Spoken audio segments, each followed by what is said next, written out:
네, 사도행전 92탄 생사화복이고요. 사도행전 26장 24절에서 32절까지 보겠습니다. 바울이 이같이 변명하매 베스도가 크게 소리내어 이르되 바울아 내가 미쳤도다. 내 많은 학문이 너를 미치게 한다 하니 바울이 이르되 베스도 각하여 내가 미친 것이 아니요 참되고 온전한 말을 하나이다. 왕께서는 이 일을 아시기로 내가 왕께 담대히 말하노니 이 일에 하나라도 아시지 못함이 없는 줄 믿나이다. 이 일은 한쪽 구석에서 행하는 것이 아니니이다. 아그리빠 왕이여 선지자를 믿으시나이까? 믿으시는 줄 아나이다. 아그리빠가 바울에게 이르되 내가 적은 말로 나를 권하여 그리스도인이 되게 하려 하는도다. 바울이 이르되 말이 적으나 많으나 당신뿐만 아니라 오늘 내 말을 듣는 모든 사람도 다 이렇게 결박된 것 외에는 나와 같이 되기를 하나님께 원하나이다 하니라.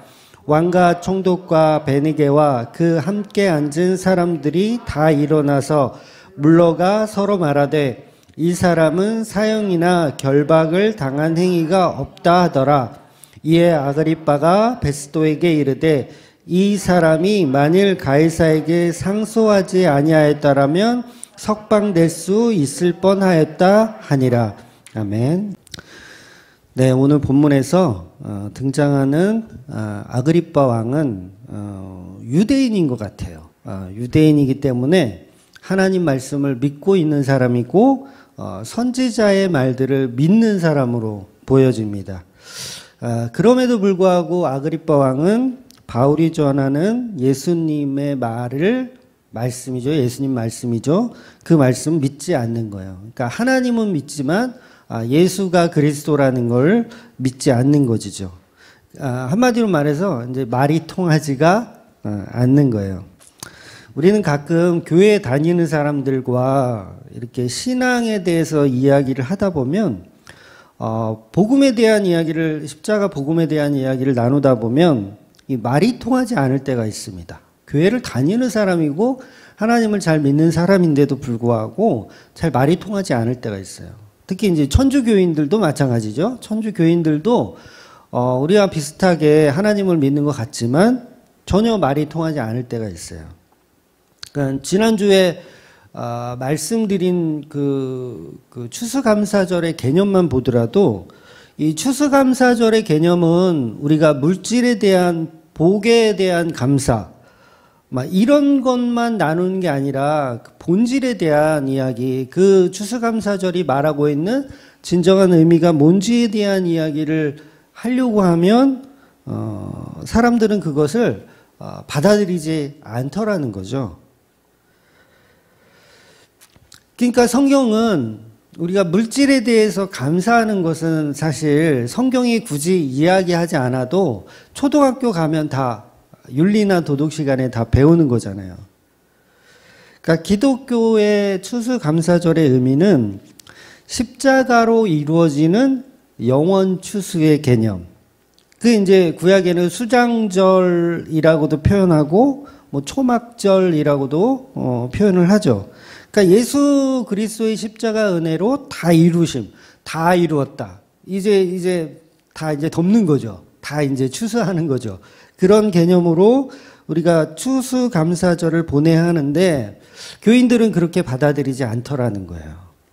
오늘 본문의 아그리빠 왕의 모습처럼 자신을 가르치려고 드느냐? 라는 식으로 하더라는 거죠. 그러니까 복음을 받아들이지 않는 거예요. 더욱이 사람들이 어떤 이 선입견이 있냐면 이제 나이가 어리거나 나이가 어린 사람이 나이 많은 사람한테 그런 복음적인 얘기를 한다거나 아니면 이제 신학을 한 적이 없는 평신도가 뭐 권사나 장로에게 그런 얘기를 한다든가 그러면 이제 들으려고 하지도 않죠. 네가 뭘 알아? 라는 식으로 해버리다라는 거예요. 특히나 이제 신앙 경력이 좀 짧은 사람이 막 복음에 대해서 얘기하면 안 듣죠. 특히나 이 모태신앙을 갖고 있는 분들, 참 큰일이에요. 모태신앙을 갖고 있는 분들은 평생을 자기가 가지고 온 어떤 신앙의 기본 베이스가 있기 때문에 그걸 부시기가 힘들어요. 평생을 추수감사절에 막 호박을 갖다가 배추를 갖다가 이렇게 진열하고 이런 게 평생을 그렇게 해왔는데 어느 날 갑자기 어떤 신학도 하지 않은 어떤 교회 다닌 지 얼마 안 된 어떤 나이 어린 친구가 추수감사절의 의미는 그런 게 아니라 예수님의 십자가로 이루심에 대한 추수를 기억해야 한다는 말씀입니다 라고 얘기하면 그 말이 무시당하더라는 거죠. 그러니까 오늘 본문의 이야기도 사실 그런 맥락이라는 거예요. 아그리빠 왕은 바울의 얘기를 믿지 않는 겁니다.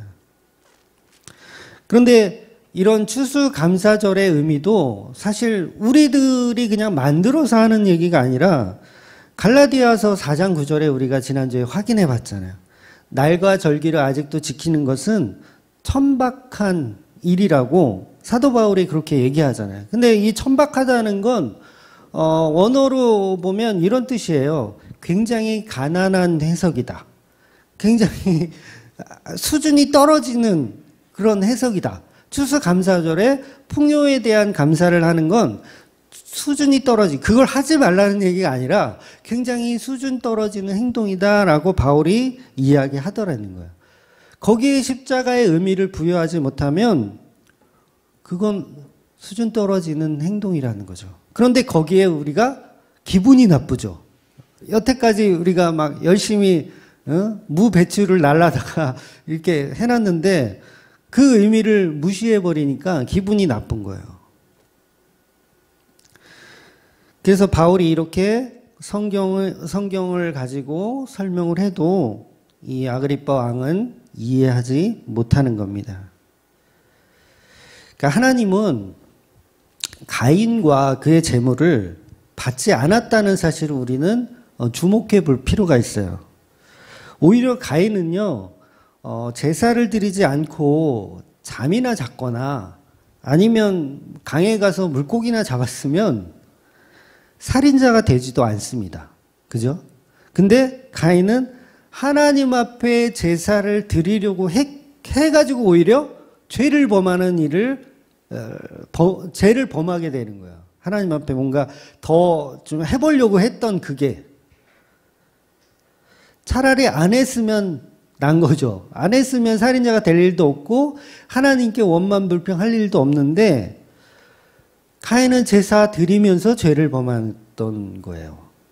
그러니까 우리가 교회를 다니면서 죄를 범한다는 거예요. 추수감사절을 지키면서 죄를 범하더라고요. 차라리 그냥 안 지키면 되는데 차라리 그냥 교회를 아예 안 가버리면 되는데 교회를 가서 무배추를 열심히 싸가지고 교회를 가서 제단에 쌓고 하는 그것 때문에 오히려 죄가 드러나더라는 거예요. 그리고 자기가 무슨 죄를 졌는지도 오리발을 내밀죠. 내가 내 동생을 지키는 자입니까? 그러면서 하나님 앞에 오리발을 내밀어요. 죄를 지어놓고 죄가 없는 것처럼 오리발을 내밀더라는 거죠. 이게 교회인들의 모습이라는 거예요. 저와 여러분도 거기에 속해 있던 사람이고 속해 있는 사람이라는 거죠. 그게 바로 가인은 동생 아벨을 때려 죽이는 죄를 범하게 되는 겁니다. 그런데 가인을 때려 죽인 것이냐? 아니, 가인이 아벨을 때려 죽인 것이냐? 그것이 아니죠. 가인은 예수님을 때려 죽인 거죠. 저와 여러분의 모습이라는 겁니다. 나는 풍요의 감사를 위해서 재물을 열심히 바쳤는데 그걸 안 받으시니까 기분 나빠서 예수를 때려 죽이는 거예요. 그러니까 하나님이 그러잖아요. 야, 무배추는 난 필요 없고 나는 예수를 받을 거야. 나는 아벨을 받을 거야.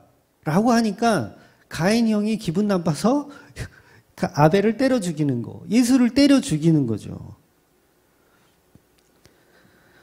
결국 예수님을 십자가에 매달아 죽인 자는 하나님께 충성봉사하겠다고 맹세한 자들이 예수님을 죽이더라는 거죠.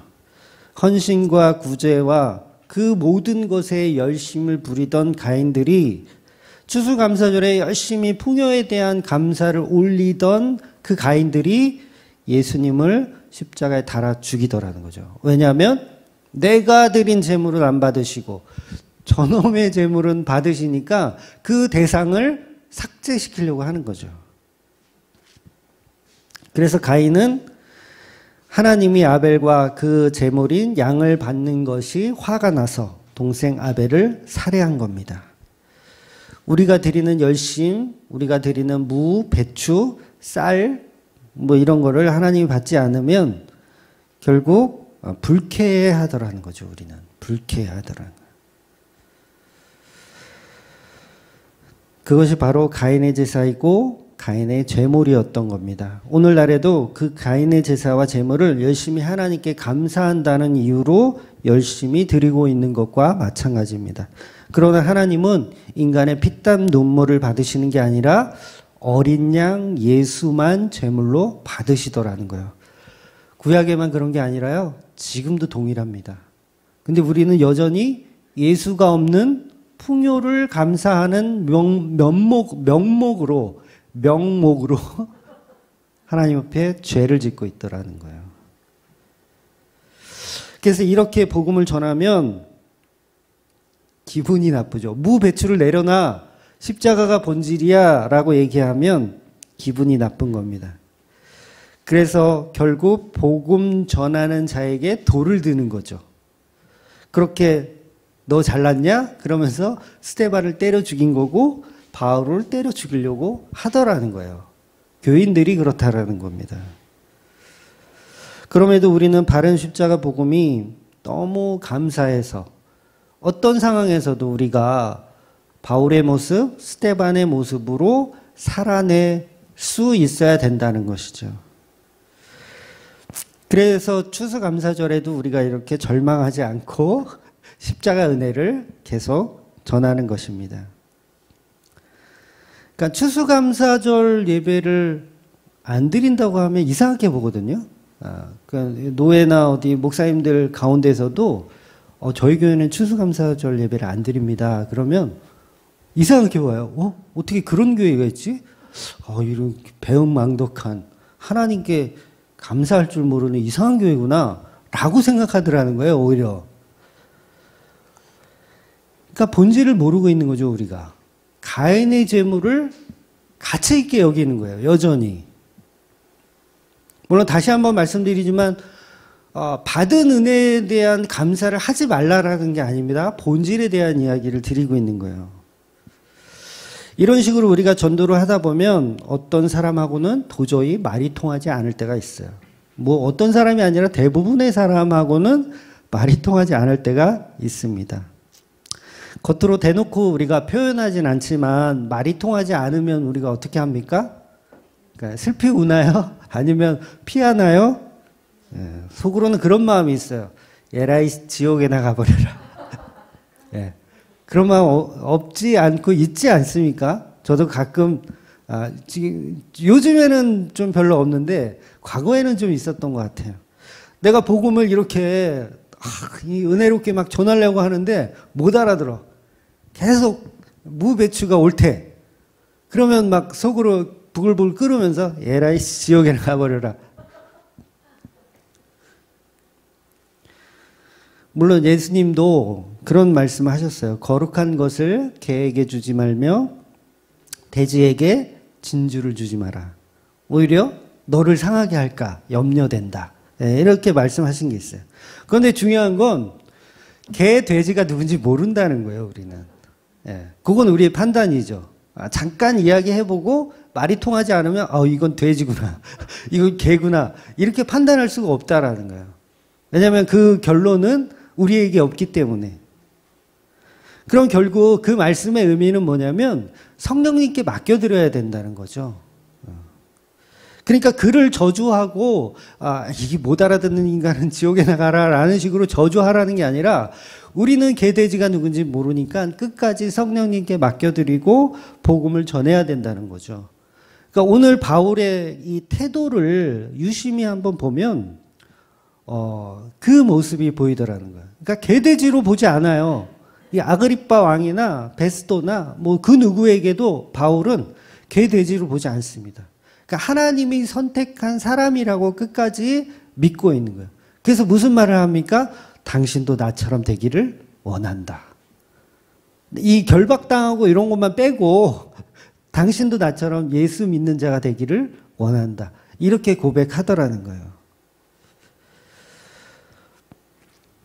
그래서 바울은 사람들의 부정한 말에 위축되거나 당황하지 않고 사랑하는 마음으로 예수님이 그리스도라는 복음을 계속해서 전할 뿐이라는 겁니다.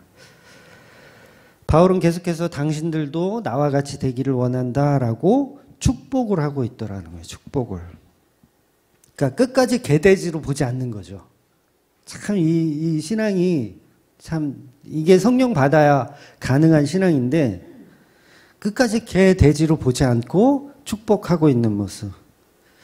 처음부터 바울은 너무도 여유 있는 모습을 볼 수가 있어요. 그러니까 아그리빠 왕이 그 베스도도 변명할 기회를 주잖아요. 너 이제 변명을 해봐.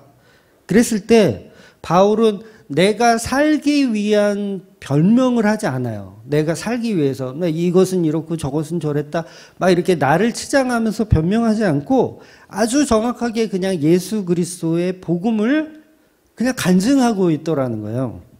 복음을 전하고 있는 거죠. 내 살 길을 찾아가는 게 아니라. 여기서 우리는 바울의 이 믿음을 보게 된다는 겁니다. 그러니까 바울은 나는 여기서 끝나는 게 아니라 나는 로마로 가게 될 거라는 믿음이 바울 안에 있더라는 거죠. 그래서 너무도 여유로울 수밖에 없는 거예요. 나를 비난하는 그런 사람들에게도 축복해 줄 수 있는 거고 십자가 복음을 흔들림 없이 계속 전할 수 있는 겁니다. 이 모습이 바로 우리에게 많은 위로가 되어줘야 합니다. 이렇듯 바울은 결과와 상관없이 더 이상 자기를 위하여 살지 않고 오직 예수님의 은혜와 사랑 때문에 복음을 전하고 있는 모습을 볼 수 있습니다.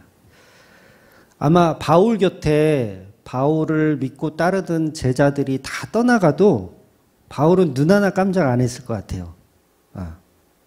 너 나 배신하고 떠나? 지옥에 나가버려라. 이런 식으로 하지 않고 계속해서 축복했을 것 같더라는 거죠. 그게 바로 영원 추수는 바울이 하는 게 아니라 예수님께서 하신다는 것. 그것을 맡겨놓는 거죠. 그래서 교인들이 자꾸 줄어도 계속 줄어도 이제 12월 되면 더 줄 것 같아요. 더 줄어도 추수의 결과까지도 예수님께 맡겨드리고 쫄지 않는 그 바울의 모습. 그 모습이 저와 여러분의 모습이어야 한다는 거죠. 그러니까 복음을 전하는데 그들이 받아들이지 않더라도 열받아 할 필요가 없고 또 그들을 저주할 필요도 없으며 계속해서 축복하며 복음을 전해야 한다는 것이죠. 바로 이것이 제가 오늘 그 제목으로 정했다가 살짝 바꾼 사랑받는 자의 여유. 원래는 사랑받는 자의 여유가 제목이었어요. 근데 이게 너무 길고 그래서 생사화복으로 바꿨거든요. 같은 개념이에요. 사랑받는 자가 여유가 있다라는 건 하나님께 나의 모든 생사화복을 맡겨드린다는 개념이거든요. 제목이 똑같아요. 예. 그래서 이 사랑받는 자의 여유는 뭐냐면 이게 스데반 집사의 모습이라는 거죠. 스데반 집사의 모습. 돌에 맞아 죽기까지 그들을 축복하는 거예요. 그러니까 스데반 집사는 자기에게 돌을 던지는 사람을 개, 돼지로 보지 않았어요. 저주하지도 않았고 지옥에 가서 너희들이 헐헐 타는 모습을 내가 반드시 지켜보리라 이렇게 악담을 하면서 돌아가신 게 아니라 끝까지 저들에게 죄를 돌리지 말아달라고 하면서 축복하면서 돌아가시더라는 거죠. 스데반 집사님이. 바로 이게 사랑받는 자의 여유이고 이게 스데반의 모습이고 오늘 본문의 바울의 모습이라는 겁니다. 그리고 저와 여러분의 모습이어야 하는 것이고요. 아무도 복음의 말을 들어주지 않는다. 막말로 그냥 다 떠난다. 내 곁에서 복음 전하는 내 곁에서 다 떠난다. 그래도요, 여러분, 교회를 우리가 예를 들면, 교인들이 다 떠나요. 다 떠나보세요, 한번. 그래도 이 교회의 머리는 예수님이잖아요. 그 예수님이 알아서 하시는 거지. 뭐 나도 떠나지 뭐. 예수님이 알아서 하실 건데 뭐 목사라고 굳이 여기 뭐 버티고 있어야 되나요? 우리가 다 떠나도 상관이 없는 거예요. 예수님은 또 어딘가에다가 또 개척을 하더라는 거죠. 결국 이것이 돌 맞아 죽어가면서 예수님이 교회의 머리라는 걸 인정하는 그 신앙이라는 거죠. 그래서 우리도 성령이 함께 하셔서 그 사랑을 배우고 있다면 복음을 부정하는 자들에게 저주를 하는 것이 아니라 은혜와 사랑으로 계속 이야기하게 되더라는 거예요. 결국 성도에게 남는 것은 예수님과의 사랑이라는 겁니다. 한 몸을 이루는 아가페적 그 사랑. 여러분, 아가페 사랑은요, 하나님만 할 수 있는 사랑이에요. 하나님만. 인간은 할 수 없는 사랑입니다. 하나님만. 인간은 절대 할 수 없는 사랑인데, 그런데 인간이 아가페 사랑을 하고 있다고 하면 그건 뭐냐면 성령께서 나를 장악하신 거예요. 나를 장악하셨기 때문에 하나님 사랑이 나를 통해서 나오더라는 거죠. 이걸 그리스도와의 연합이라고 하는 거예요. 그리스도와의 연합. 그래서 베드로가 성령을 통해서 그렇게 되었기 때문에 아가페 사랑을 할 수 있게 되는 겁니다. 바울도 마찬가지고요. 불가능한 사랑이 가능하게 되는 거. 그게 저와 여러분의 모습이어야 한다는 겁니다. 그러니까 그 사랑을 알기 때문에 복음을 전하다가 잘 되지 않아도 실망하지 않고 사람들을 계속해서 축복하며 살 수 있다는 겁니다. 그것이 예수님을 사랑하고 그 영혼을 사랑하는 복음을 전하는 사람의 본질이라는 거죠. 그게. 꼭 내가 어떤 전도를 할 때 그 전도의 목적을 달성을 해야 그게 이게 있잖아요. 막 성취감이 있잖아요. 근데 그것이 아닐지라도 맡겨드려야 된다는 거죠. 그러니까 내가 성취하고 내가 이루려고 하는 건 그건 믿음이 아니라 신념이라고 하는 겁니다. 신념. 이 신념은 굉장히 위험한 거예요. 자기 목숨을 버리면서까지 신념을 지키는 사람들이 이 세상에는 정말 많이 있어요. 그러나 추수는 성령님이 하시는 것이며 저와 여러분은 추수할 곡식을 사랑으로 이렇게 그냥 돌봐주는 것밖에는 할 수 있는 일이 없습니다.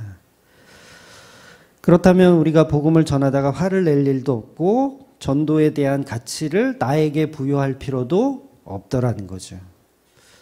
영혼 하나를 구원하면 천국에서 상이 크니까 그 상을 받기 위해서 열심히 전도하면 그건 이미 복음적인 전도가 아니라는 거죠. 추수는 예수님께서 하시는 겁니다. 그러니까 나중에 천국에 가서 두고 보자는 둥, 나중에 천국 가서 두고 보자. 너 내 말 안 들으면 너 지옥 너 후회하게 될 거야.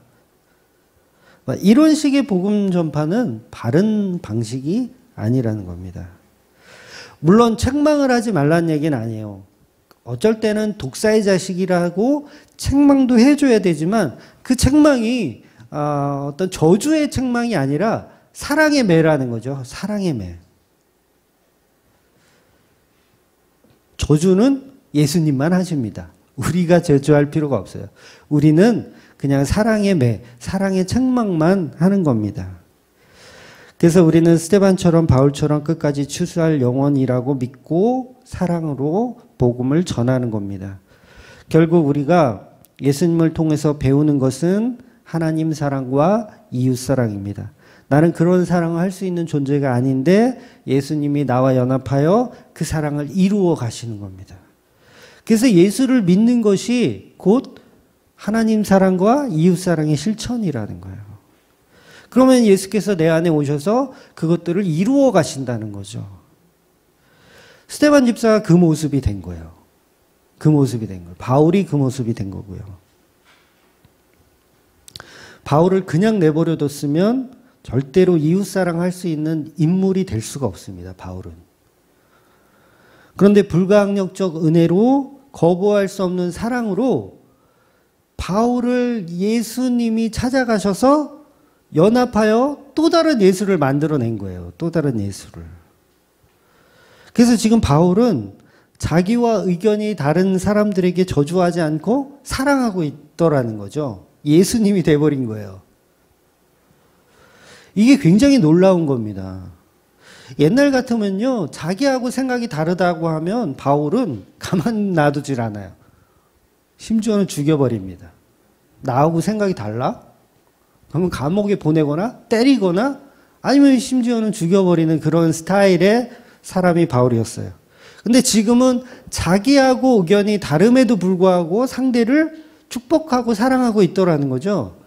이 사랑이 과연 어디서 나오느냐? 바로 성령이 주시는 은혜라는 거죠. 그래서 또 다른 예수가 되어가는 거. 이게 사실 우리 기독교 교리에서 말하는 성도의 견인이고 이게 성화라고 하는 거예요. 성화는 우리가 만들려고 막 해가지고 하는 게 아니라 성령이 내 안에 오셔서 나를 지배하시는 상태가 성화인 거예요. 바울은 예수님의 십자가만 믿었습니다. 다른 걸 안 믿었어요. 나를 안 믿고 예수님의 십자가만 믿었어요. 그랬더니 성령께서 바울의 삶을 주장하고 사랑하는 자로 만들어 가시더라는 거예요. 다른 제자들도 다 마찬가지입니다. 날이 지날수록 그 은혜 앞에 굴복하며 사랑만 남는 자가 되더라는 거예요. 그래서 사랑 없는 이들이, 은혜 받을 자격 없는 이들이, 그런 죄인들이 자기 부인이 일어나고 나는 없고 예수만 드러나는 삶을 살더라는 거죠. 결국 예수님을 사랑하는 성도로 만들어지고 있는 것, 이게 바로 성화의 상태에 들어갔다고 보는 것입니다. 그래서 우리가 코로나로 지금 예배를 못 드려도 참석하지 못해도 집에서 마음이 좋지 않잖아요.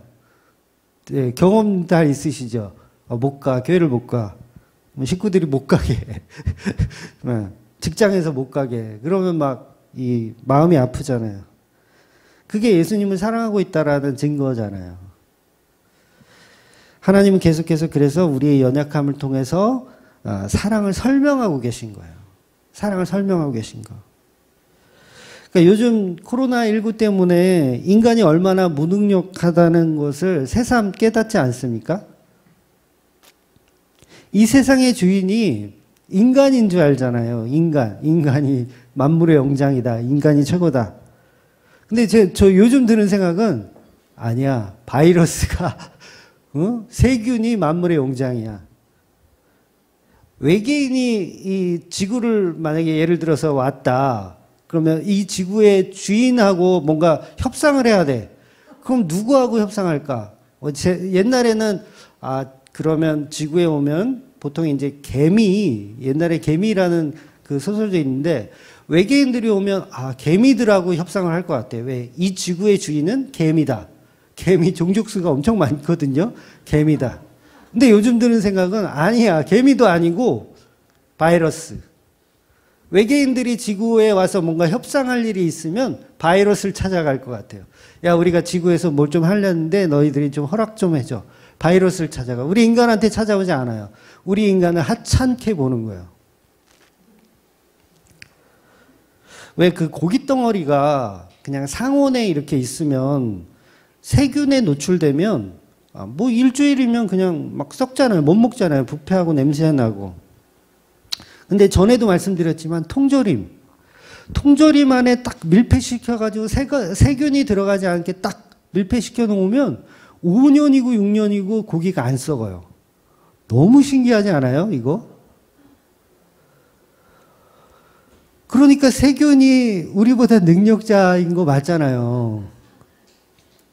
바이러스만 없으면 아마 정말 무드셀라처럼 막 1000년 가까이 살았단 이게 뻥이 아닌 거예요. 바이러스만 없으면 진짜 얼마든지 더 살겠어. 왜 고깃덩어리가 일주일이면 세균에 의해서 다 썩는데 세균만 없어버리면 막 5년, 7년도 그냥 먹을 수 있는 상태로 통조림이 보관이 되잖아요. 결국 이 지구의 주인은 인간이 아니고 바이러스와 세균이었던 것이죠. 쪽수로도 밀려요. 네. 바이러스와 세균의 그 쪽수로도 인간은 밀립니다. 우리 뭐 50억, 60억 인구 되나요? 근데 아마 여기 이 교회 안에 있는 세균하고 바이러스만 다 합쳐도 그 정도 이 쪽수는 될 거예요. 뭐 정확히 제가 모르지만. 그러니까 쪽수로도 밀리고 능력으로도 밀리고 이 바이러스는 밟아 죽일 수도 없잖아요. 어떻게 죽일 거예요? 밟아 죽일 수도 없어. 그러니까 인간이 지구를 지배하는 것이 아니라 인간은 지금 지배를 당하고 있더라는 거죠. 이게 왜 그럽니까? 우리가 선악과를 먹고 하나님께서 이 세상을 황폐하게 만들어 주셨어요. 황폐하게. 가시덩굴과 엉겅퀴가 나면서 이 지구가 한마디로 썩고 있는 거죠. 썩어가는 거죠. 그래서 사람이 왜 죽어요? 바이러스가 세균이 침투해가지고 나의 살과 이 세포를 갉아먹잖아요, 세균이. 그래서 병에 걸리는 거 아닙니까? 우리가 장염이 왜 걸려요? 이 장에 세균이 들어와서 뭔가를 갉아먹기 때문에 장염이 걸리잖아요. 그런데 아담과 하와는요, 아프지 않았어요. 아담과 하와는 아프지 않았습니다. 건강했습니다. 그런데 하나님이 그랬죠. 그걸 먹으면 정령 죽으리라. 그래서 다 죽어가는 거예요. 우리가 지금 이렇게. 결국 인간은 바이러스와 세균들에게 지배를 당하고 있다는 거죠. 근데 그걸 모르고 우리가 아직도 만물의 영장이라고 생각하고 있는 거예요. 겨우 눈에 보이지도 않는 그 바이러스에게 지배를 당하고 있으니. 여러분, 교회를 안 가요. 뭐 때문에? 바이러스 때문에. 지배당하는 건 맞지 않나요? 우리가 학교를 못 가요. 지배당하고 있는 거 맞잖아요. 집 앞에 가는 것, 집 앞에 슈퍼 갈 때도 고민돼. 가야 되나 말아야 되나. 그냥 참자. 네? 보이지 않게 우리가 지배당하고 있더라는 거예요. 그러니 얼마나 연약한 존재라는 거예요, 인간이. 바이러스 때문에 교회를 못 갈 거라는 건 제 인생에서 상상을 해본 적이 없어요. 그건 옛날 이야기들에서나 그냥 위인 전기에서나 볼 수 있었던 이야기들. 신앙생활을 저는 30년 했거든요. 30년 하면서 상상해보지도 못했던 일이 요즘 일어나고 있더라는 거예요. 그만큼 인간이 이렇게 무능력하다는 거예요. 여러분, 말이 비대면 예배지 사람들이 코로나로 교회 안 가면 집에서 예배 드리는 사람 별로 없다고 하더라고요. 실제로 유튜브로 이렇게 생중계를 하면 거기 이제 몇 명이 참여했는지 숫자가 나와요. 유튜브 생중계는 스트리밍이라 그래가지고 몇 명이 지금 참여하고 있는지가 보여줘요. 근데 어느 교회에서 한 2,000명이 이제 대면 예배로 모이는 교회인데 거기서 이제 비대면 예배를 했어요. 이제 2단계 갔을 때, 지난번에. 그래서 비대면 예배를 하면 2,000명이 이제 집에서 이제 그 동영상으로 예배를 드리는 거 아니에요. 11시에. 그런데 접속 인원이 300명이 있더래요. 2,000명이 예배 드리는 교회에 비대면으로 했더니 300명이더래요. 물론 이제 그 시간에 아니고 다른 시간에 또 보시는 분들도 물론 있겠지만 결국 비대면 예배는 소수만 예배 드리더라는 거예요. 그러니까 말이 비대면 예배지 결국은 예배를 그냥 놓아버리더라는 거예요. 분명히 이 코로나19가 끝나면 교회를 완전히 떠나버리는 사람들이 생길 겁니다. 굉장히 많이 생길 거라고 생각해요. 신앙생활을 아예 포기하는 사람들이 생길 거라는 거예요. 물론 이제 신앙이 연약했던 사람들이 그러겠죠. 그러니까 인간은 바이러스에도 꼼짝도 못하는 존재인데 자기들은 강하다고 생각합니다. 그래서 인간의 약함을 드러내는 십자가 복음이 우리에게 떨어지면 사람들은 복음을 피해 달아나기 바쁜 거예요. 오늘 본문의 말씀처럼 마치 이 미친 사람 보듯 하잖아요. 바울을 미친 사람 보듯 하고 이단 보듯 할 때.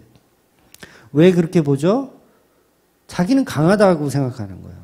자기는 강하다고. 나는 그런 약한 십자가가 필요 없다라는 겁니다. 그러니까 이 베스도나 아니면 이 왕도 마찬가지인 거예요. 자기는 강하다라고 생각하는 거예요. 나약한 십자가는 집어치우라고 얘기하는 거죠. 결국 바울 너는 미쳤다라는 소리를 하는 겁니다. 그런데 저와 여러분이 이런 소리를 듣는 것은 즉히 당연한 현상입니다. 그 말에 개의치를 말아야 합니다. 오히려 이렇게 믿기 힘든 십자가의 복음이 나는 너무도 쉽게 믿어지고 너무도 쉽게 이게 은혜가 되고 감사가 되어지는 것, 이게 날마다 감동이어야 된다는 거예요. 그 자체가 한없는 은혜라는 거죠. 여러분, 우리가 나쁜 병에 걸리는 거, 예를 들어서 암에 걸렸다. 의사가 환자한테 당신 암에 걸렸으니 이제 힘들 것 같다라고 했을 때 병이 나았어요. 갑자기 어느 순간 병이 나왔어요. 그럼 이거 기적이잖아요. 기적이고 은혜고 굉장히 놀라운 일입니다. 그러니까 이런 비슷한 현상들이 일어날 때가 종종 있어요. 그러니까 의사들도 잘 모르겠다. 왜 나았는지 모르겠다 하는 그런 현상들이 종종 있어요. 그런 간증들을 많이 교회에서도 합니다. 그런데 반대로 한번 생각해 보면 이 세상에 이렇게 놀라운 기적들이 있지만 병을 낫는 거 이거 굉장히 신기한 일인데 반대로 생각해 보면 병에 걸리는 것도 사실 신기한 일인 거예요. 그렇지 않아요? 병에 걸리는 것도 신기한 거예요. 아무런 이유 없이 암에 걸렸어요. 이건 신기한 일 아닌가요? 저는 이것도 신기한 일이라고 생각해요. 그러니까 평범한 일은 아니더라는 거죠. 물론 이제 내가 암에 걸리려고 담배를 하루에 막 3갑씩, 4갑씩 막 주구장창 피는 그런 경우 말고 간혹 우리 주위에도 보면 자기 건강을 열심히 정말 챙기는 분이 희한하게 먼저 나쁜 병에 걸리시는 분이 있잖아요. 평소에도 우리 장인 어른도 그랬거든요. 맵고 짠 음식은 아주 그냥 건강에 나쁘다고 아예 그냥 굉장히 이게 거부하셨던 분이세요. 근데 일찍 돌아가셨어요. 건강 관리를 굉장히 열심히 하셨는데도 일찍 돌아가시더라고요. 그러니까 저도 요즘에 이제 비타민 열심히 먹고 홍삼도 먹어요. 홍삼도 먹으면서 열심히 챙겨 먹어요. 왜 챙겨 먹냐면 감기 걸리면 곤란하잖아요. 감기 걸려서 막 열나 37도, 38도 올라가. 그 예배 어떻게 드릴 거예요? 난감하잖아요.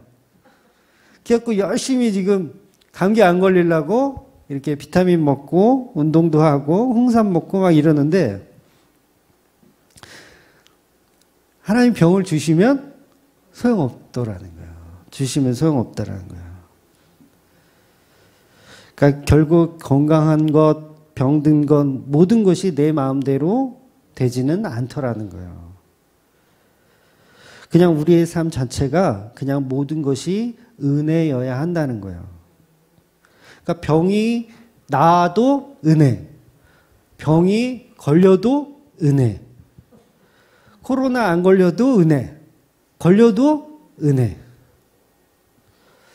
이게 굉장히 중요한 겁니다, 여러분. 신명기 그 28장에 보면 아주 유명한 말씀 있잖아요. 떡반죽 그릇이 복을 받는 이야기. 떡반죽 그릇이 복을 받는 이야기. 이 말씀에서 우리는 떡반죽 그릇이 복을 받는 거에만 너무 집중하고 있어요. 근데 중요한 건 그 앞에 있는 이야기예요. 들어가거나 나가거나, 들어가거나 나가거나. 이 말이 뭡니까? 이게 복의 진정한 의미를 설명하는 거예요. 들어가거나 나가거나. 떡반죽 그릇이 복을 받는다. 그러니까 병을 얻거나 안 얻거나. 내가 집에서 잠을 자거나 아니면 외출해서 일을 하거나 상관없이 떡반죽 그릇에 복을 받는 상태. 근데 우리는 좋은 것에만 영광을 돌리려고 하죠. 내가 열심히 뭘 해서 뭔가 잘 된 거, 그거에만 영광을 돌리려고 하는 거예요. 직장을 잘려서 집에서 잠자는 상태는 복의 상태가 아니라고 보는 거죠. 내가 건강해가지고 내가 뭔가를 할 때만 하나님께 은혜고, 내가 병이 나은 것만 은혜고, 근데 병이 걸리거나 내 몸이 안 좋은 거는 우리는 하나님께 영광을 돌리지 않더라는 거예요. 그런데 하나님의 주신 복은 내 상태와 상관없이 복을 주시는 거예요. 어떤 종교에도 이런 이야기를 하는 종교가 없습니다. 기독교만 그런 얘기를 해요. 왜? 기독교는 종교가 아니고 생명이기 때문에 그렇습니다. 정말 진리이기 때문에 그래요. 어떤 말씀에서 잠자는 자에게 복을 준다는 말씀이 어디 있어요? 성경에만 있는 거예요. 그러니까 하나님께 영광은 인간들의 원인과 결과에 상관없이 영광 돌리는 거예요. 유일하게 기독교만 그렇습니다. 원인과 결과가 없이 영광 돌리는 것. 그냥 존재하는 그 자체가 사랑인 거예요. 그러니까 성도는 그가 뭘 하든 상관없이 존재하는 자체가 그냥 사랑인 거예요. 그래서 들어가거나 나가거나 복을 준다라는 말씀을 하시는 거예요. 원인과 결과에 상관없어야 됩니다. 아들이 대학에 떨어져도 우리는 사랑하잖아요. 대학에 합격해도 안 사랑합니까? 대학에 합격해도 사랑해요. 그러니까 원인과 결과가 없는 거예요, 사랑은. 탕자의 비유에서 아버지가 이 탕자를 그냥 사랑하죠. 성공하고 돌아왔으면 안 사랑합니까? 성공하고 돌아왔어도 사랑할 거고요. 망해서 돌아왔어도 당연히 사랑하는 거예요. 그러니까 결과적으로 우리가 복을 받는 상태는 중요한 게 아니에요. 내가 어떤 상태에서 복을 받는지가 중요한 게 아니라 그냥 사랑받고 있다라는 그 자체가 중요한 거죠. 그래서 하나님은 뭔가를 열심히 해서 복을 주시는 것이 아니라 맨날 집에서 놀고 먹어도 복을 주신다는 말씀을 하는 거예요. 왜냐하면 네가 내가 사랑하는 자이기 때문에. 그래서 신명기 말씀은 어떤 상황과 현상에도 성도는 그냥 복을 받는다라는 이야기를 하시는 겁니다. 그러니까 들어가든 나가든 내가 열심히 일하든 집에서 잠이나 자든 결과와 상관없이 복이 주어지더라는 거예요. 이게 진정한 복입니다. 다른 세상이 말하는 복은 열심히 추구해서 얻는 복들이에요. 하나님을 감동시켜야 얻는 복들. 다 그런 복들인데 기독교만 유일하게 아무것도 하지 않는 안식의 상태가 복이라고 얘기하는 거예요. 이 안식일은 굉장히 놀라운 거예요. 가만히 있어. 아무것도 하지 마. 내가 너에게 복을 줄게. 이게 안식일인 거예요. 기독교에만 이런 개념이 있어요.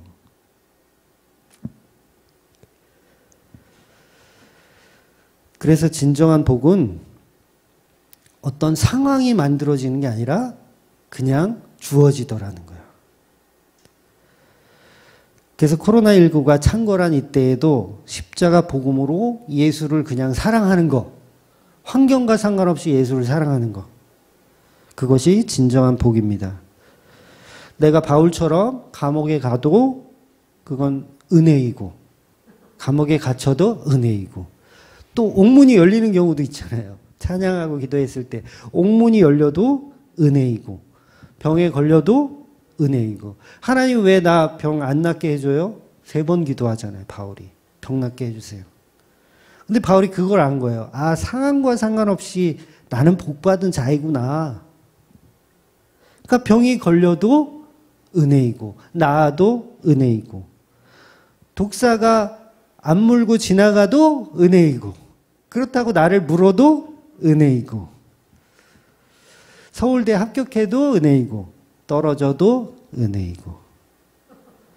이게 은혜의 삶이에요. 놀랍지 않아요? 교회가 부흥돼도 은혜이고, 망해도 은혜이고, 땅값이 올라도 은혜이고, 떨어져도 은혜이고. 아파트값, 파주분들 별로 없구나. 땅값이 올라가도 은혜이고, 떨어져도 은혜이고. 원인과 결과에 상관없이 주어지는 그 은혜. 이게 진짜 복이라는 거예요. 우리는 자꾸 좋은 것에만 은혜를 부여하고 싶지만 결국 그건 가짜 복음이라는 거죠.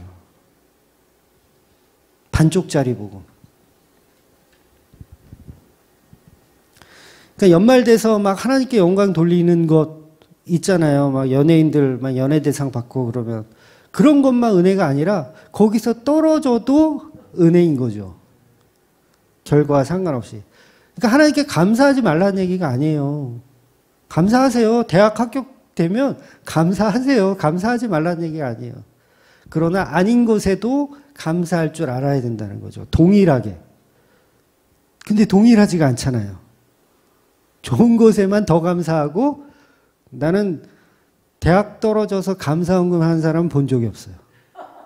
그렇잖아요. 대학에 떨어져서 떨어지게 하셔서 감사합니다. 이렇게 감사헌금 하는 사람 없잖아요. 그러니까 우리가 얼마나 엉터리냐는 거예요. 이번 주 코로나19로 예배를 못 가서 너무도 감사합니다. 이렇게 헌금하시는 분들 없잖아요. 근데 그래야 된다는 거죠. 어떤 상황과 상관없이 감사하는 거. 근데 좋은 곳에만 우리가 감사를 하다 보면 결국 그게 내가 만들어 놓은 신이 돼버리는 거예요. 그게 우상이 돼버리는 거예요. 그러니까 모든 것에 감사할 줄 알아야죠. 내 자식이 잘 안 돼. 속 터지잖아요. 직장에 잘렸대. 직장에 잘리게 하신 하나님께 감사. 이게 돼야 된다는 거예요.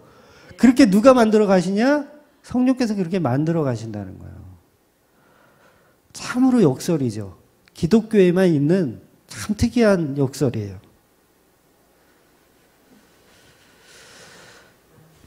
그래서 지난주에 말씀에도 풍요에 대한 감사를 하지 말라는 게 아니에요. 감사하세요. 얼마든지 감사하세요. 돈 많이 생기잖아요? 그럼 감사하세요. 구제도 좀 하고 소녀 가장 이렇게 돕기도 하고 아프리카에 좀 이렇게 물도 보내주시고 이렇게 하세요. 아니, 감사하세요. 그런데 그런 풍요를 이용해 먹잖아요, 우리가. 그거 이용해 먹잖아요. 근데 본질을 볼 수 있어야 된다는 거죠. 그러니까 그 본질을 못 보면 내가 어려운 상황에서 감사하지 못하려면 좋은 상황에도 감사하지 말라는 거예요. 그래서 차라리 안 하는 게 나아요. 괜히 그거에다가 가인 돼버리는 거예요. 가인. 그렇잖아요. 가인은 좋은 곳에만 감사하고 싶었어요. 풍요를 주신 하나님에게만 감사하고 싶었어요. 근데 하나님이 원하시는 건 네가 죽어야 된다는 거죠. 죽어야 된다는 그 감사가 할 수 있는 사람이 성도라는 얘기를 하는 거예요. 그러니까 진정한 감사는 아벨이 한 거죠. 아벨은 죽기까지 감사. 우리가 이 정확한 이 성경의 그 스토리를 모르지만 아벨이 어떤 식으로 죽었을지 우리가 상상해서 유출해 보면 저는 아벨이 형을 저주하면서 죽지 않았을 거라고 봐요. 오히려 축복하면서 죽었을 거라고 봅니다. 그러니까 그 아벨은 뭐예요? 저주 가운데 있으면서도 감사했더라는 거죠.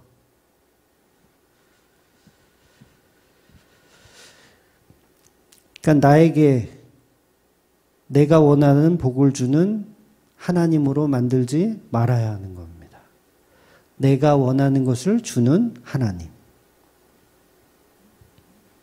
전부 그거 하잖아요. 내가 원하는 것을 주시는 하나님을 기대하잖아요.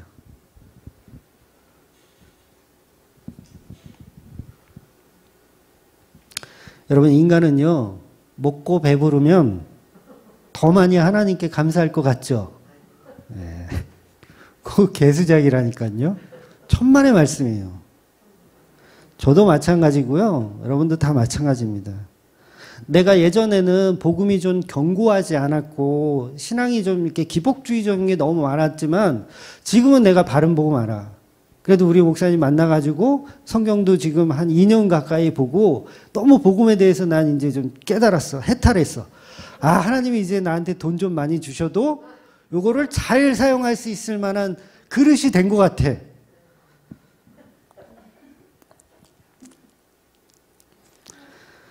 근데 막상 물질이 주어지면 다시 옛날로 돌아갑니다. 제가 장담할게요. 100% 다시 옛날로 돌아가요. 그래서 목사들한테 돈 많이 주지 말라고 하는 거예요.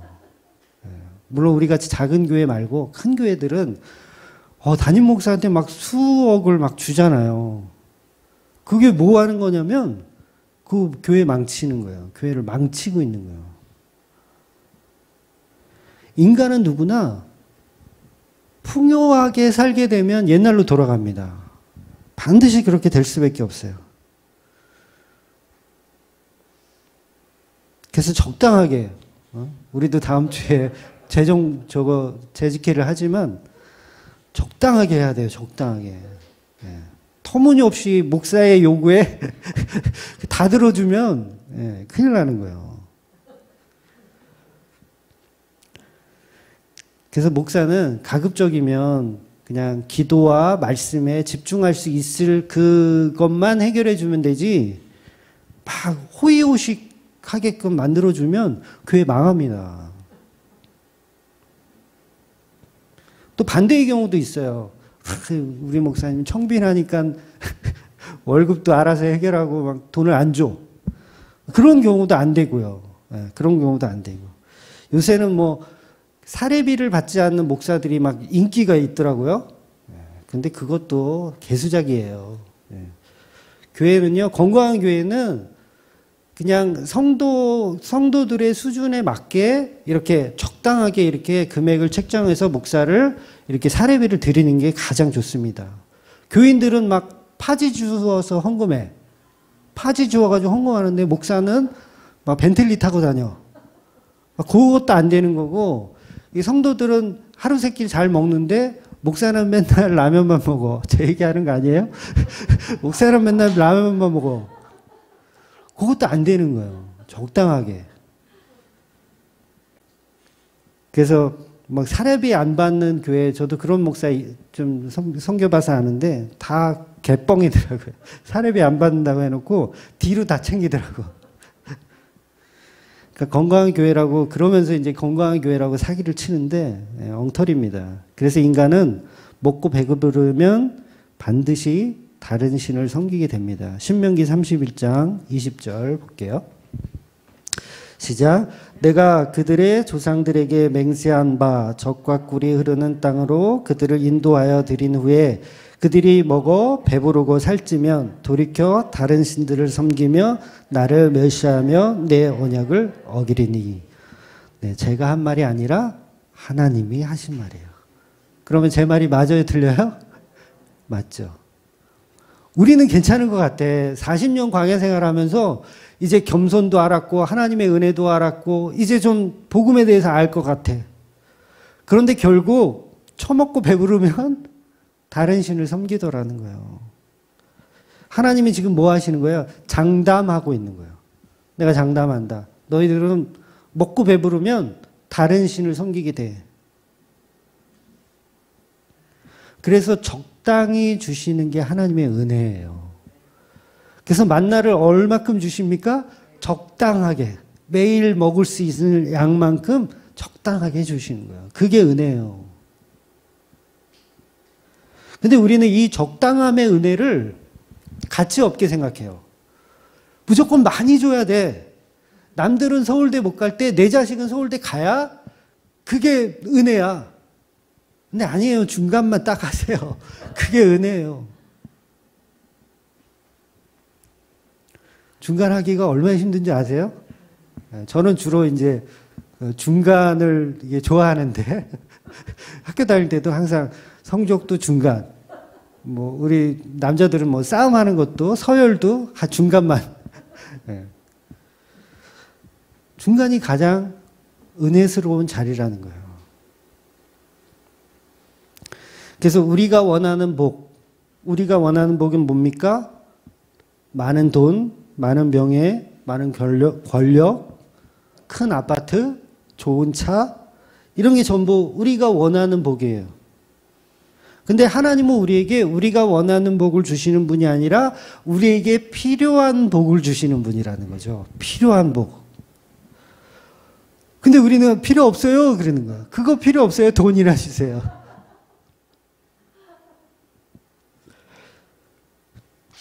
그러니까 원하는 복이 아니라 필요한 복을 주시는 분. 이것을 다른 말로 오늘의 제목인 생사화복의 주관자라고 하는 겁니다. 그러니까 생사화복의 개념이 우리 기독교와 다른 종교는 좀 많이 달라요. 생사화복의 개념. 우리가 생사화복하면 내가 원하는 모든 것을 책임져 주시는 하나님으로 생각하잖아요. 하나님은 생사화복의 주인이시니까 알아서 하겠지. 요 알아서 하겠지에는 뭐가 숨어 있냐면 내가 원하는 것을 주겠지예요. 근데 그게 아니라는 거죠. 우리에게 필요한 것을 주시는 분이 생사화복의 개념인 거예요.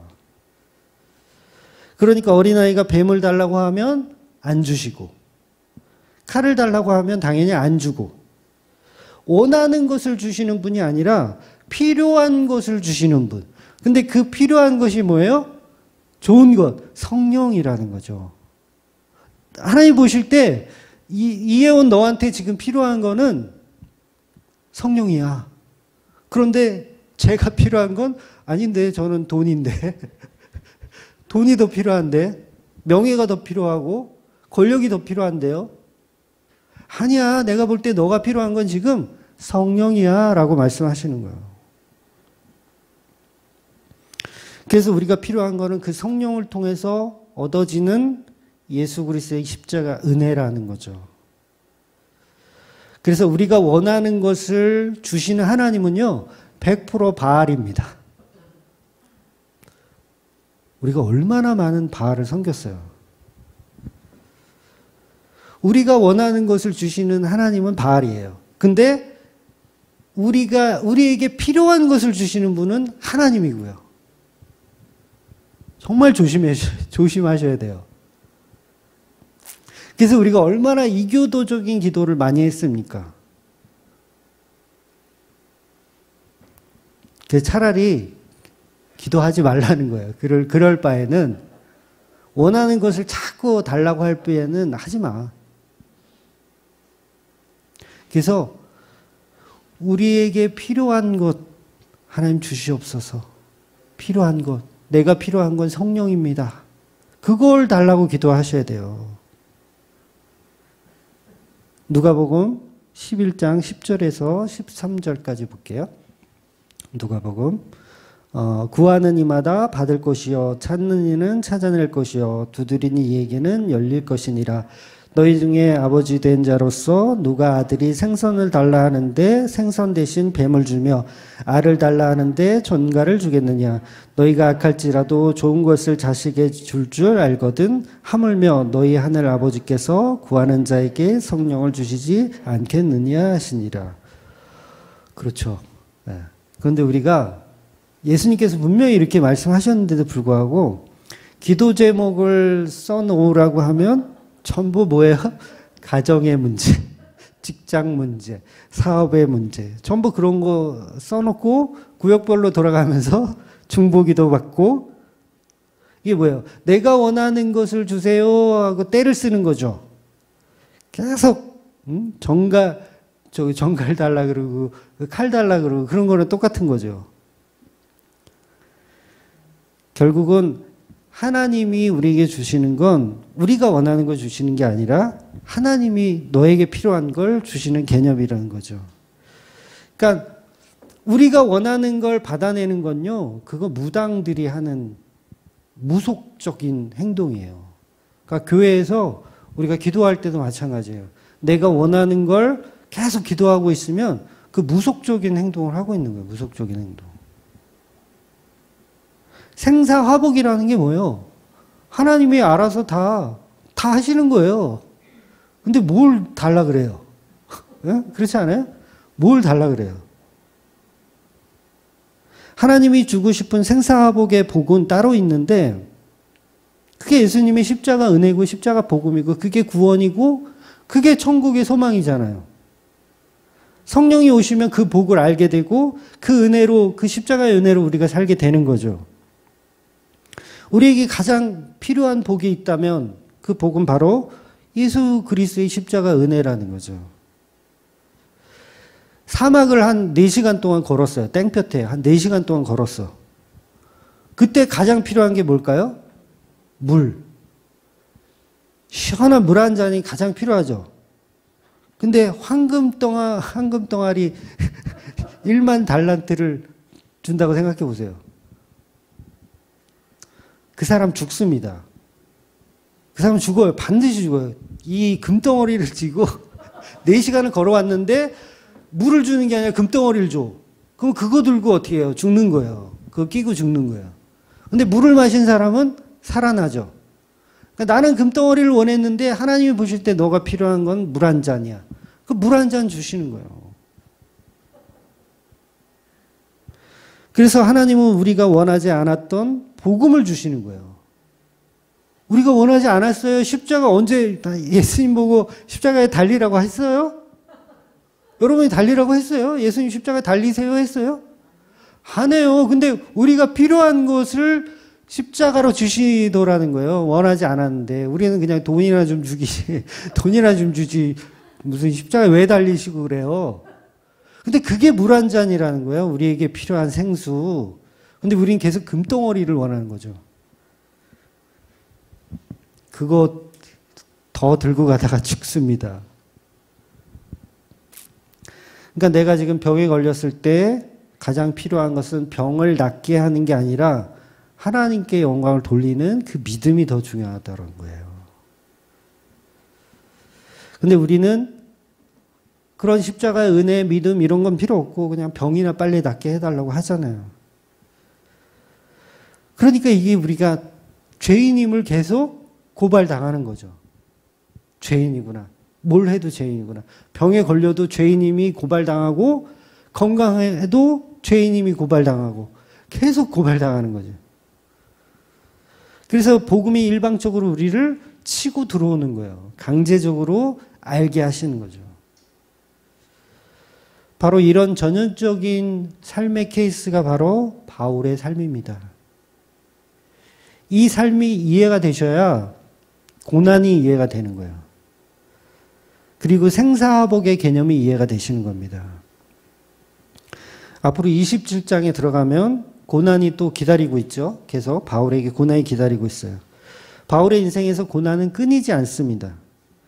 그런데 하나님은 바울에게 가장 필요한 것을 계속 주고 계시더라는 거예요. 저와 여러분도 그것을 받아야 됩니다. 그게 바로 예수님의 십자가 은혜라는 거죠. 예수님이 주는 대로 받으십시오. 네? 쉽죠? 예수님이 주는 대로 받으세요. 다른 것 구할 생각을 하지 마시고 예수님이 주는 대로 받으십시오. 그런데 우리는 계속해서 무엇을 마실까, 무엇을 입을까, 무엇을 먹을까 이거를 고민하고 있잖아요. 그러니까 무엇을 먹고 마시는 게 중요한 게 아니라 그 앞에 있는 거. 그게 중요하다는 거죠. 목숨을 위하여. 이게 중요하다는 거예요. 목숨을 위하여. 이 목숨을 위하여란 말이 앞에 붙어 있고 그 다음에 먹고 마시는 얘기를 예수님께서 하시더라는 거죠. 그러니까 그 자체가 어리석은 거예요. 목숨을 위하여 내가 무엇을 마실지 무엇을 입을지 걱정하는 그 자체. 그게 어리석은 거죠. 이게 왜곡된 생사화복이라는 거예요. 이건 이방인들이나 구하는 잘못된 것이다라고 말씀하시는 거예요. 성도는 그럼 뭘 해야 됩니까? 네 목숨을 위하여가 아니라 먼저 그의 나라와 그의 의를 구해야 된다라고 설명하시는 거예요. 성경에 다 나오는, 마태복음에 다 나오는 얘기잖아요. 우리가 다 잘 아는 얘기. 그렇다면 먼저 그의 나라와 그의 의를 구하는 건 무엇이냐? 성령이 주시는 대로 받는 거예요. 예수님이 주시는 대로 받는 거예요. 내가 원하는 거는요, 하나님 나라의 의를 이룰 수가 없는 거예요. 그의 나라를 구할 수가 없는 거예요. 그래서 성령이 내 안에 오셔서 내가 가장 필요한 성령이 오시면 그 성령이 이제 죄에 대해서, 의에 대해서, 심판에 대해서 말씀해 주시는 것이고, 그랬을 때 비로소 하나님 나라를 살게 되는 거죠. 그걸 좋은 것, 성령이라고 표현하는 겁니다. 결국 십자가 은혜로 만들어지는 그리스도의 세상을 말하는 것이고, 성도는 그렇게 만들어지는 겁니다. 그래서 다른 것을 구할 필요가 없습니다. 우리 집 저 고양이 주주가요, 5만 원짜리를 주면요 안 받아요. 도도합니다. 네, 10,000 원짜리도 안 받아요. 절대 받지 않아요. 자기가 판단할 때 5만 원짜리는 가치 없다고 판단하는 거예요. 그런데 우리 집 고양이는요 100원짜리 동전 있죠. 반짝거리는 동전. 그거는 죄에 물어다가 지 밥통에다가 쌓아놔요. 5만 원짜리 야 이거 바꾸자. 거들떠보지도 않습니다. 뭐예요 이게? 고양이 수준이 그런 거예요. 수준이. 가치를 못 보는 거죠. 더 큰 가치를 못 보는 거예요. 그런데 저와 여러분이 피조물이 가치를 어떻게 봅니까? 하나님과 동일한 가치를 볼 수 있어요? 고양이는 저와 같은 위치에서 가치를 보지 못해요. 걔는 아무리 죽었다 깨어나도 5만 원짜리의 가치를 모릅니다. 그냥 100원짜리 동전이 좋은 거예요. 그런데 우리가 판단하는 가치로 우리가 원하는 좋은 것을 하나님께 구하잖아요. 이게 뭐예요? 100원짜리 계속 모으는 거예요. 근데 하나님 보실 때는 아닌데 5만 원짜리가 더 가치가 있는데 라고 보시고 너한테 필요한 5만 원짜리 사료를 이만큼 사다가 주시는 거예요. 그게 하나님의 개념이고 네가 원하는 걸 주는 것이 아니라 네가 필요한 걸 주는 거. 우리 고양이한테 필요한 건 동전이 아니라 사료죠, 사료. 맛있는 사료, 그 다음에 간식, 이런 거. 왜 그 우스갯소리로 이 땅에서 부자가 금덩이를 너무 갖고 천국에 가고 싶어가지고 금덩이를 갖고 천국에 낑낑거리면서 갔어. 그랬더니 천국 문지기가 아니 여기 도로 포장재를 왜 그렇게 낑낑 메고 들고 오셨냐고 이야기하는 그 우스갯소리가 있잖아요. 그게 뭡니까? 인간이 생각하는 가치와 하나님이 생각하는 가치는 달라요. 그런데 우리가 원하는 것을 하나님께 계속 달라고 하면 하나님 보실 때는 진짜 도로 포장재 가지고 자꾸 달라고 하는 거랑 똑같은 거죠. 우리가 생각하는 내가 원하는 것은 그렇게 가치가 없다라는 걸 먼저 아셔야 돼요.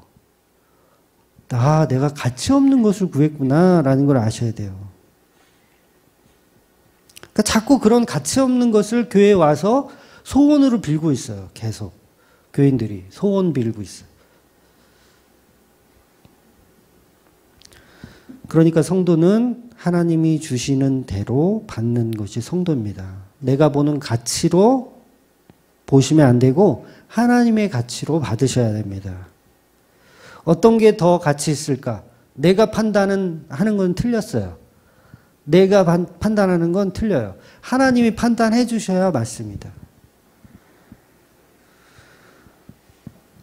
우리에게 십자가라는 것은 미련하고 어리석은 것이죠. 가치 없는 것을 보여요. 마치 주주가 100원짜리 동전을 챙기는 것처럼 5만 원짜리를 거부하는 것처럼 십자가는 가치 없어 보입니다. 근데 하나님 보실 때 이 십자가야말로 엄청난 가치를 가지고 있어요. 이 가치는 어느 정도냐면 온 천하와 바꿀 정도로. 한 영혼은 온 천하와 바꾼다고 하시잖아요. 한 영혼은. 이게 십자가의 가치인 거예요. 근데 거기다 대고 우리가 원하는 것을 챙겨봐야 그게 세 발의 피잖아요. 그 은혜를 보지 못하는 거죠. 저와 여러분이 오늘 바울의 이 삶을 보면서 너무도 은혜의 삶이라는 것을 보실 수 있는 눈이 생기기를 축원드립니다. 바울이 지금 무엇을 구하고 있습니까? 땅값 올라가는 거 구하고 있나요? 빨리 결혼해서 애 낳고 행복하게 잘 살자 이거를 기대하고 있나요? 바울의 소망은 그냥 하루빨리 그냥 로마 가서 말씀 전하는 게 이게 소망인 거예요. 그 예수님이 주신 약속이잖아요. 그러니까 나는 바울의 입장에서는 솔직히 결혼하고 애 낳고 그냥 평범하게 이렇게 행복하게 사는 게 좋다라고 자기는 그걸 가치로 생각하고 나 이제 병도 낫고 이제 좀 건강하게 사는 거 요걸 가치로 생각하지만 하나님이 원하는 가치에서 주고 싶은 건 그게 아닌 거예요. 넌 로마 가서 복음 증거하다 죽어. 이게 하나님 보실 때의 가치예요. 그래서 바울은 주는 대로 받는 거예요. 이해가 되시죠? 주는 대로 받는 거예요, 그냥. 요게 성령 받은 사람이라는 거예요. 이게 바로 예수님이 우리에게 주시는 소망이고 예수님이 우리에게 주시는 은혜입니다. 예수님을 사랑한다면 반드시 성도는 그래서 주의 얼굴을 구하게 되는 거예요. 모든 일상이 멈추더라도 코로나19가 더 창궐해서 모든 일상이 멈추더라도 그 환경과 상관없이 동일하게 예수님의 은혜와 사랑에 늘 감동하시고 감격하시는 저와 여러분 되시기를 주의 이름으로 축원드리겠습니다. 기도하겠습니다.